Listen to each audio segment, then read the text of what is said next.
샬롬. 하나님께서 오늘도 저와 여러분들을 붙드십니다. 은혜 충만하시길 축복합니다. 오늘 하나님께서 우리에게 주신 말씀은 사무엘상 제4장 12절에서 22절까지는 말씀입니다. 여러분 축복합니다. 저는 목사이기 때문에 축복을 많이 합니다. 또 이렇게 복받기를 사람들은 굉장히 좋아하죠. 사모합니다. 그런데 여러분, 무엇이 복입니까? 일반적으로 사람들은 이 세상에서 일생 동안 근심 걱정 없이 자식들 잘 되고 또 병 안 걸리고 건강하게 사는 것을 복이라고 여깁니다.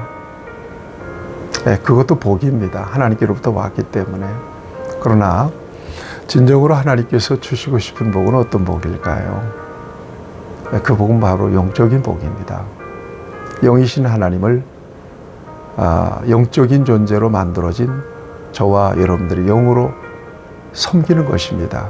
예배하는 것입니다. 이것이 바로 영적인 복입니다. 어떻게 가능하죠?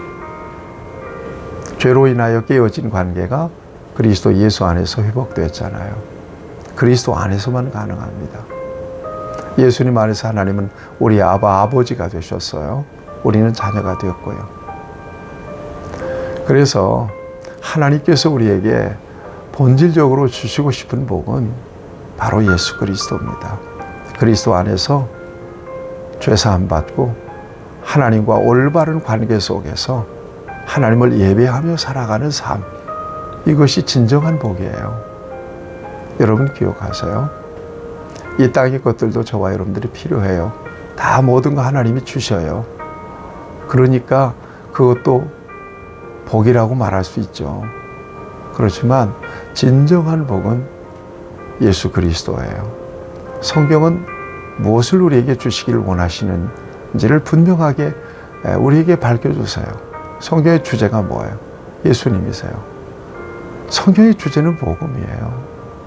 복음이 믿어졌다는 것은 놀라운 사건이 일어난 거예요, 우리 안에. 여러분, 예수님으로 만족하세요.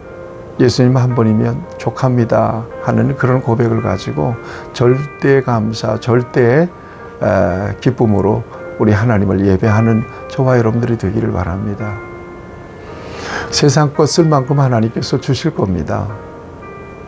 우리의 필요를 하나님이 너무나 잘 아시고 계시기 때문에 우리에게 주신다고 분명히 약속하셨어요. 마태복음 6장에서 너희 전부께서 아시느니라. 우리에게 필요한 것을 나보다도 하나님이 더 잘 아시죠.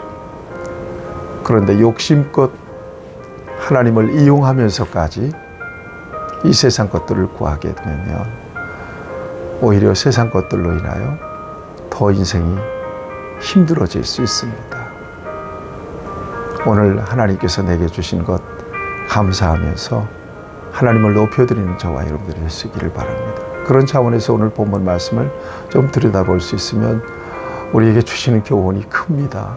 블레셋과 이스라엘이 지금 전쟁이 벌어졌잖아요. 전세가 지금 굉장히 불리합니다. 이스라엘이. 이미 4,000명이 죽었어요.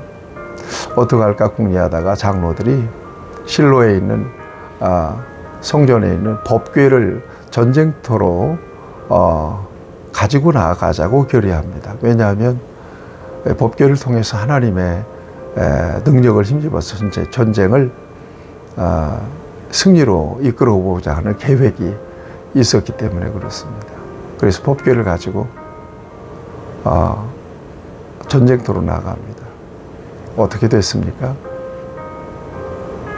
하나님의 능력으로 그 전쟁에 승리했습니까? 오히려 블레셋 사람들이 힘을 내죠.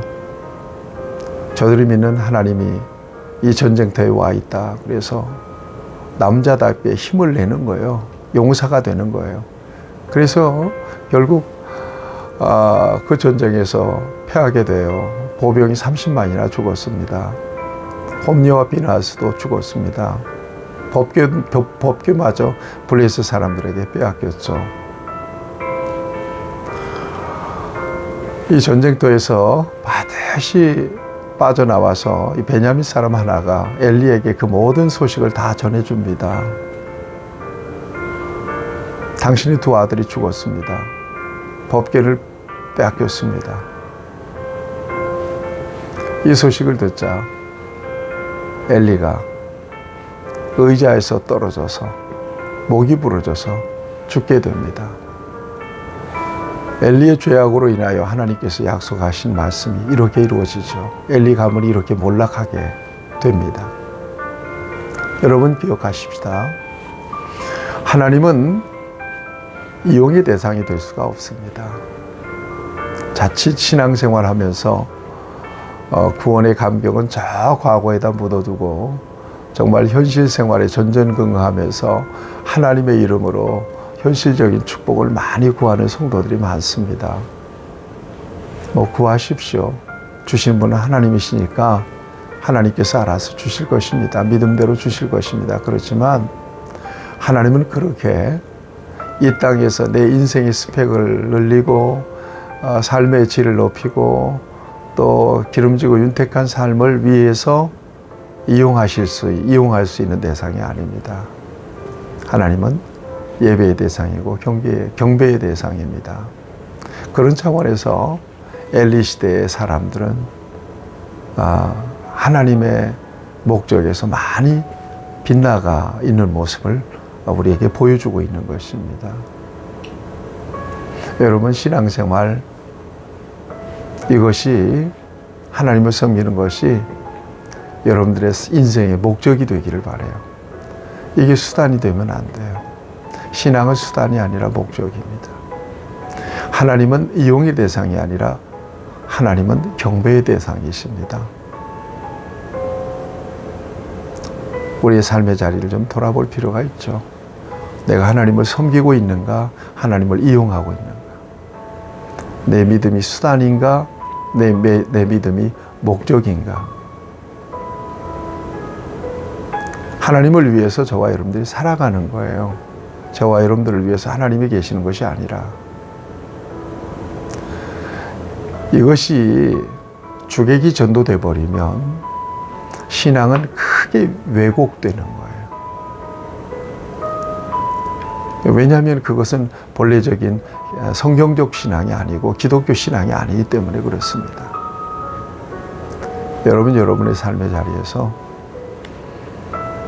하나님보다 더 귀한 분은 없습니다. 주 예수보다 더 귀한 분은 없습니다. 여러분 예수 믿는다는 것은 그렇게 중요한 거예요. 이 땅에서 영혼을 이어주잖아요. 깨어진 하나님과의 관계가 회복됐잖아요. 그 안에서 우리에게 주신 은혜가 얼마나 큰 거예요? 엄청난 거거든요. 이것을 세상 것과 바꿔요. 진리는, 복음은 진리예요. 예수님은 진리예요. 변하지 않는 거죠. 이 변하지 않는 진리를 붙잡고 만족하고 감사하지 못하고 변치 않는 변화무쌍한 상대적 가치인 세상 것들을 목말라하고 그것들만을 구해요. 그것은 뭐가 잘못돼도 크게 잘못된 거예요. 기독교 신앙을 잘 이해하지 못한 거예요. 신학이 잘못된 것이죠. 사랑하는 여러분, 여러분들의 삶의 자리에서 하나님이 가장 높임 받으시는 그런 은혜가 있기를 축복합니다. 그러므로 하나님께서 저와 여러분들을 기뻐하실 수 있게 되기를 바랍니다.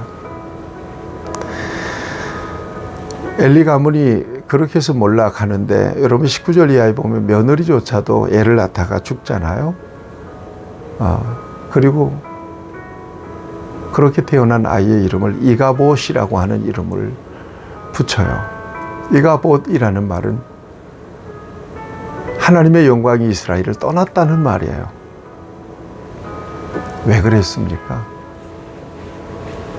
여러분, 저와 여러분들이 정말 하나님 앞에서 신실한 믿음을 잘 지켜내야 되는 이유가 여기에 있습니다. 하나님의 영광이 떠났다. 여러분, 인생의 어떤 의미를 찾아낼 수가 있겠습니까? 이가봇. 우리 인생이 이가봇이 돼서는 안 되겠죠. 매 순간순간마다 하나님께서 우리에게 베풀어 주시는 은혜로 저와 여러분들이 살아가고 있습니다. 오늘도 그 은혜를 힘입어서 하나님을 하나님의 자리에서 섬겨드리는 저와 여러분들이 될 수 있기를 바랍니다. 소위 하나님을 시다바리로 만들지 마세요. 하나님은 그런 하나님이 아니십니다.